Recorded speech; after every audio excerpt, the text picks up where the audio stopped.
परवा संपला. या अधिवेशनामध्ये ते सर्व आमदार यांनी आपापल्या विधानसभेमध्ये विकासाच्या विविध योजनांचा खूप पाठपुरावा केला. या ठिकाणी आपले प्रताप खडसे असतील, आणि वानखडेजी असतील, जावळकरजी असतील, आपले गाडीचे असतील, देवरामजी असतील, रवी राणा, सर्वांनी याचा जर अमरावतीला पुन्हा एक नवीन आमदार मिळाले. त्यामुळं विधान परिषदेमध्ये भर झाल्यामुळं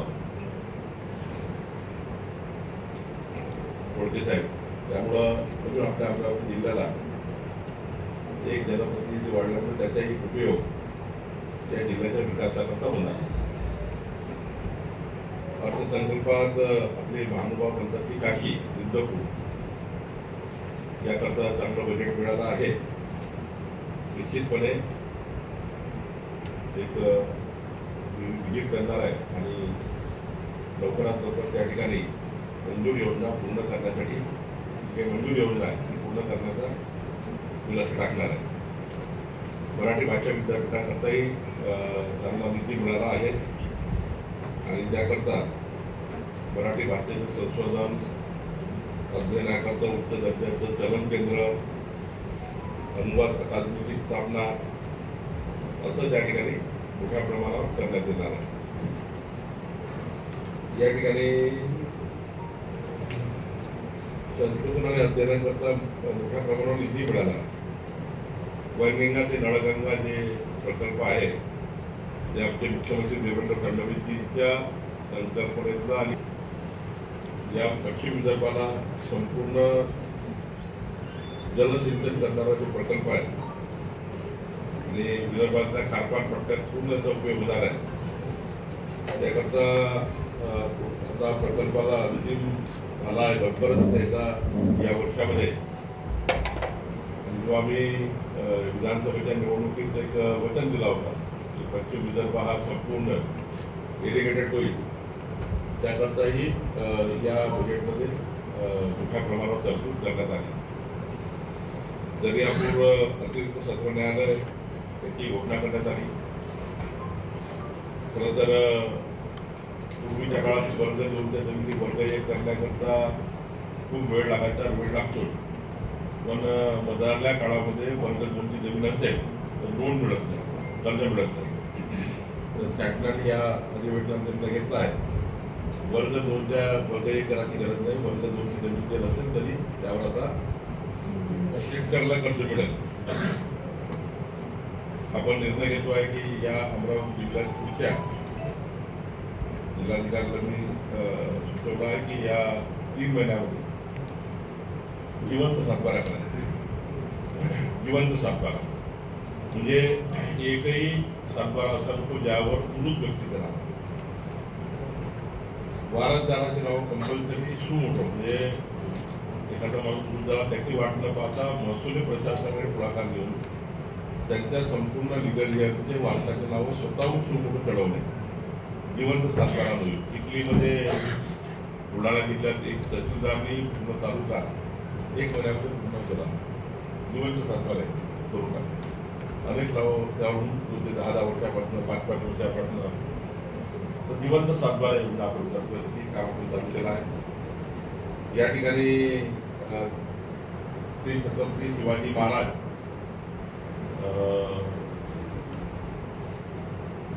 महसुली समाजाची योजना ती आता कंपल्सरी आहे. पहिला आमदार लावायचे, कलेक्टर लावायचे, पण आता कंपल्सरी एका रेवन्यू मंडळात, एका महसुली मंडळामध्ये 4 शिबिरं वर्षाची. त्याकरता अनुदान नव्हतं. आता 25,000 रुपये एका शिबिराला आम्ही देऊ. एका महसुली मंडळात 4 शिबिरं होती. म्हणजे अमरावती जिल्ह्यात किती महसूल मंडळात 400 शिबिरं होती वर्षभरात. 400 शिबिरातनं कलेक्टरेट लेवलचं एकही काम, तहसीलदार AGM लेवलचं एकही काम शिल्लक राहणार नाही. 400 शिबिर त्याकरता लागणारं अनुदान आम्ही देणार आहोत आणि कंपल्सरी शिकू महसुली मंडळात. महसुली मंडळात त्या गावात यावेळी, दुसऱ्या गावात तिसऱ्या वेळी, तिसऱ्या गावात तिसऱ्या वेळी आम्ही विचार करतोय की ॲग्री टॅक्स पासून तर त्या ठिकाणी पीक विमा योजनापर्यंत सर्व त्या ठिकाणी अंतर्भूत करतो आहे. त्यामुळं एक त्या ठिकाणी मोठी मोहीम आम्ही करतो आहे. यावर्षी DPCला जवळपास 748 कोटी रुपये मिळाले.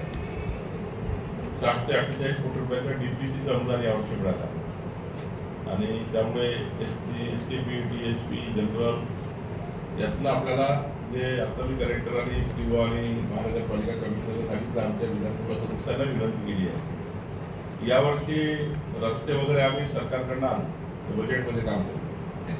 पण महत्वाचं काय तर महत्वाचं शिक्षण, एज्युकेशनवर खर्च झाला पाहिजे, आरोग्यावर खर्च झाला पाहिजे, स्वच्छतेवर, घनकचरा व्यवस्थापनावर खर्च झाला पाहिजे, CCTV सर्व्हिलन्स झालं पाहिजे. या ठिकाणी कोणत्याही परिस्थितीत अमरावती शहरामध्ये मोठ्या प्रमाणावर सुरक्षेच्या कायदा सुव्यवस्थेची बैठक घेणार आहे.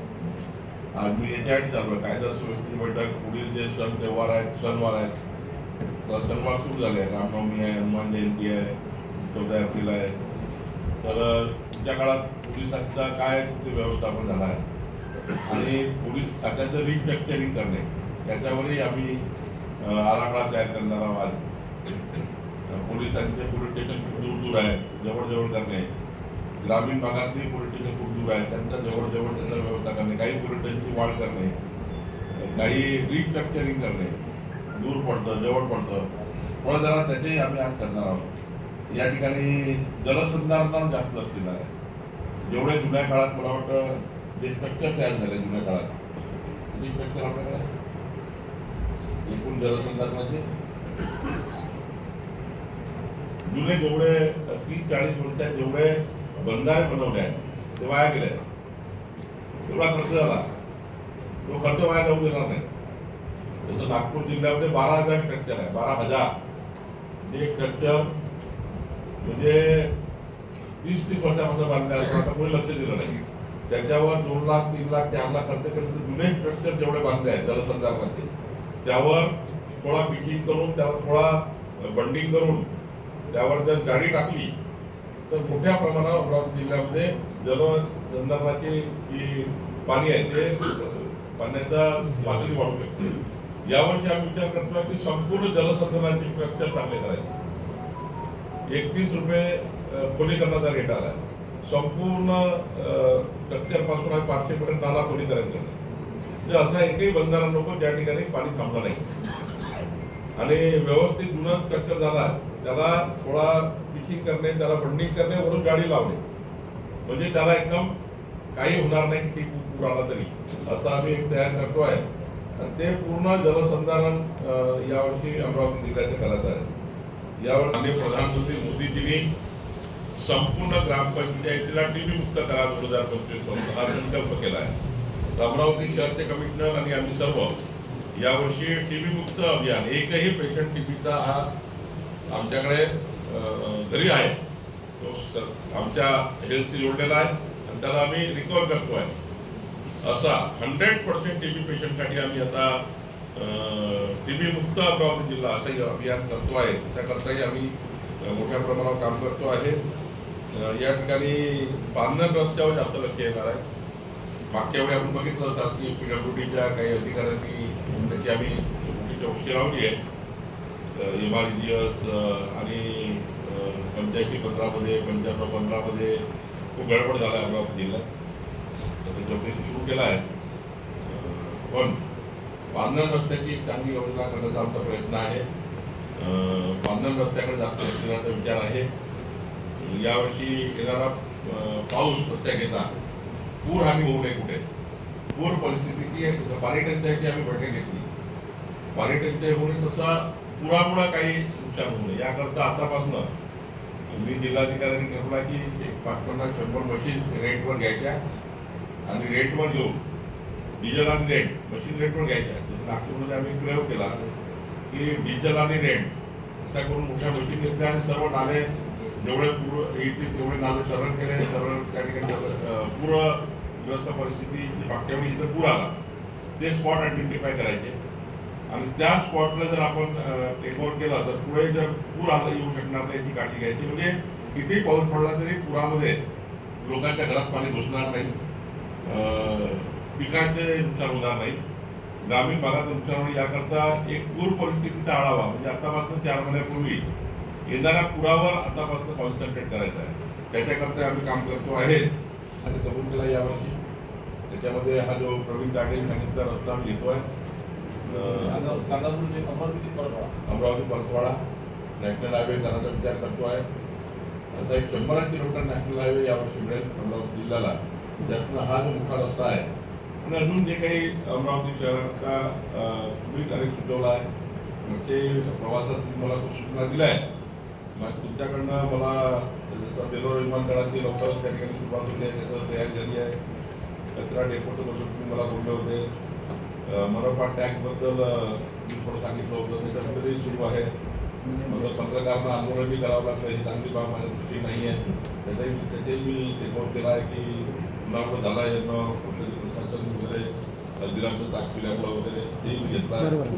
PWDमध्ये त्या ठिकाणी शहरातले काही रस्ते अपूर्ण आहेत. आरोग्य विभागामध्ये इंदिरा हॉस्पिटलमध्ये काही डॉक्टर हजर राहते तुम्ही सांगितलं होतं त्याच्यात घेतला आहे. सुपर स्पेशालिटीमध्ये थोडा वाढ चांगली करायची आहे. पाणी पुरवठ्यामध्ये थोडा आता कमिटीने सांगितला आपल्याला ही बसची फैलावणी मंत्रालयात येत आहे असं वगैरे आम्ही करतो आहे. पण अमरावती जिल्हा हा माननीय देवेंद्र फडणवीसजी आमचे मुख्यमंत्री यांनी मला जे काही टार्गेट दिलं आहे अमरावती जिल्ह्यामध्ये की अमरावती जिल्ह्यामध्ये बेसिक विषयावर जास्त लक्ष दिलं पाहिजे. प्रकल्प करू, उड्डाणपूर रस्ते वगैरे करू, 100 किलोमीटर हायवे वगैरे करू, पण बेसिक प्रश्न आहे. अमरावती शहरातल्या शाळा फारच वाईट परिस्थितीमध्ये आहे. त्या डिजिटल झाल्या पाहिजे, तिथली पटसंख्या वाढली पाहिजे. मी तर सांगितलं आहे ज्या शाळा पटसंख्या वाढणार नाही त्याच्यावर कारवाई करणार. म्हणजे आपल्या पटसंख्या वाढल्या पाहिजे. जिल्हा परिषद शाळेमध्ये एवढं चांगलं करा. जिल्हा परिषद शाळा, महानगरपालिकेच्या शाळा मी जास्तीचे पैसे आणून तयार आहे. महानगरपालिकेच्या शाळा डिजिटल करायच्या म्हणजे प्रायव्हेट शाळेच्या बरोबरीमध्ये जिल्हा परिषदेच्या आणि महानगरपालिकेच्या शाळा त्या उद्दिष्ट आहे. सोबत आरोग्याकरता सर्व हेल्थ सेंटर आम्हाला चांगले करायचे. आम्हाला हेल्थवर लक्ष द्यायचं आहे. आम्हाला TB मुक्त अभियान करायचं आहे.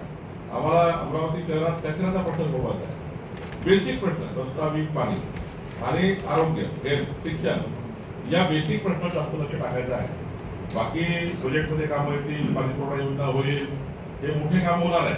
जलसंधारण महत्वाचं, थोड्या पैशाने जलसंधारण होणार आहे. याकरता आम्ही लक्ष टाकणार आहोत. मला वाटतं की तुम्ही जे सहकार्य करताय तुमच्या सहकार्याने आणि आपण सर्व मिळून आज कलेक्टरने सादर केला आहे, मी केला आहे, कमिशनरने केला आहे, POने केला आहे.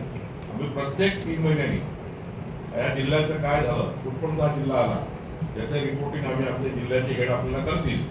प्रत्येक 3 महिन्याने आम्ही केलेलं काम त्याचं मांडू आणि अमरावती जिल्ह्याच्या जनतेला या ठिकाणी आश्वस्त करू. मी आता 2 तास जलसंवादही करणार आहे. जनतेचे जेवढे काही प्रश्न आले तेवढे मी स्वीकारणार आहे, दरवाजे आमचे घेणार आहे. मागच्या वेळी मी घेतले त्यावर कारवाई केली आहे. 100% झालं. आता बघा त्या जे पेशंटमध्ये त्यात 64 त्या ठिकाणी नेल्सन हॉस्पिटलला आपण गेलं, 64 त्या ठिकाणी जायला गेलो होतो. नेल्सन हॉस्पिटलला मी स्वतः ॲडमिट केलं. Amravati SP, Amravati collector, CO सर्वांनी त्या ठिकाणी ॲडमिट झालं आणि आज ती मोठी वाचली डिस्चार्ज होते.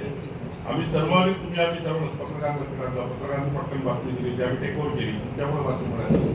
बातमी मिळताबरोबर तात्काळ SP गेले, कलेक्टर गेले आणि तिथनं मग त्या आपण ऑपरेशन सुरू केलं. आज इतकं क्रिटिकल ऑपरेशन होतं हार्टचं, ते पूर्ण झालं आणि आज जिवंत बाळ आहे. आणि आता पुढची त्या बाळाला जी काही संगोपनाची जबाबदारी सरकारने घेतलेली आहे. त्यामुळं असे जे काही प्रश्न आहेत, 22 गावांना वीज नव्हती. आता महाउद्याने प्रकल्प आम्ही घेतला आहे. 1-2 महिन्यामध्ये वीज येईल. आता कलेक्टर साहेबांनी जो केंद्र सरकारकडे वाईल्ड लाईफकडे प्रकल्प पडला होता बलिदान जलिदार सबस्टेशन, त्या जलिदार सबस्टेशनला आता सर्व मान्यता मिळाल्या केंद्र सरकारचं. त्या 1.5 वर्षावर पडलं, कुणीच लक्ष देत नव्हतं. मी स्वतः भूपेंद्र यादवशी बोललो, ते झालं आता 1-1.5 महिन्यामध्ये सुरू झालं का मेळघाटमध्ये विजय मिळली. त्यामुळं हे जे बेसिक प्रश्न आहे रस्ता, वीज, पाणी याच्यावर आमचं लक्ष आहे. तुम्हालाही माझी विनंती आहे की तुम्ही जे जे काही, आणि हे सांगितलं मी अमरावतीमध्ये माझं पालकमंत्री कार्यालय उघडलं आहे, त्या कारणात काय होणार आहे, पत्रकारांनी ज्या ज्या गोष्टी अमरावतीच्या आमच्या लक्षात आणल्या आहेत त्याचे कटिंग करू. आम्ही सर्व कलेक्टरनी पत्र काढलेलं आहे आणि मी पत्र काढलेलं आहे की जी बातमी आली त्या बातमीवर काम करणे आणि ते काम बातमीवर झालेलं पूर्ण अभियान म्हणजे या बातमीवर जे काही कारवाई होईल ती कारवाई संबंधित पत्रकार मुद्द्याला कळवणे, म्हणजे जे निगेटिव्ह झालं आहे ते पॉझिटिव्ह कसं झालं याच्यावरही आम्ही लक्ष टाकणार आहे. आणि तुमच्या सर्वांच्या सूचना आम्हाला महत्त्वाच्या आहे. आम्ही त्या टेकओव्हर करू आणि अमरावती जिल्ह्यात सर्व मिळून आम्ही सर्व पक्षाच्या लोकांना विश्वास घेऊ. सर्व पक्षाच्या लोकांना विश्वास, अपोजिशन असेल, आम्ही असू, सर्वजण, काँग्रेस असेल, राष्ट्रवादी असेल, उद्धव ठाकरेंचा पक्ष असेल, जे काही सर्वांना विश्वास घेऊन आम्ही या जिल्ह्याला बोलवलं.